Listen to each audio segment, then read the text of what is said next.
ہم کہتے ہیں نا کہ دنیا میں امریکہ سپر پاور ہے. امریکہ اگر سپر پاور ہے تو امریکہ 100% وہاں ایجوکیشن ہے. ماضی میں یا آج یا کسی بھی وقت آپ مجھے دکھا دیں کوئی قوم سپر پاور بنی ہو اور وہ جاہل ہو. کسی بھی گھر کی ترقی اس کی تعلیمی جدوجہد پر ہوتی ہے. ماں باپ جو ہیں وہ اپنی 25-30 سال زندگی کی صرف کر دیتے ہیں اپنے آنے والی نسل کو علم سے آراستہ کرتے ہیں، تو وہ گھر معاشرے میں خاندان میں ایک ممتاز ہو جاتا ہے. اور جس گھر میں بچوں کی تعلیم و تربیت کا مناسب انتظام نہیں ہوتا وہ بچے اپنے باپ کے ساتھ مل کر اسی طرح مظلومی مشقت کے راستے پر. تو سب سے پہلی ضرورت جو ہے وہ یہ ہے کہ آپ کو علم حاصل کرنا ہے، تحقیق کرنی ہے، علمی کلچر کو ڈیولپ کرنا ہے.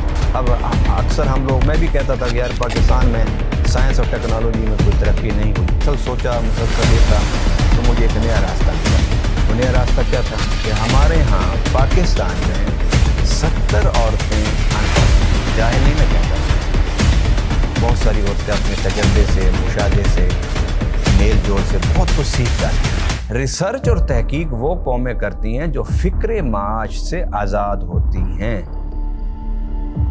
اور قوموں کو فکر معاش سے آزادی ان کا نظام دیتا ہے، اور وہ نظام معیشت ہے. میں سائنس اور ٹیکنالوجی کی اہمیت کو قرآن اور سنت سے بیان کرتا رہوں گا ان لوگوں کے لیے کہ جن کو اللہ تعالیٰ نے وسعت دی ہے، فراخی دی ہے، علم دی ہے، تاکہ وہ اس راستے پر نکلیں.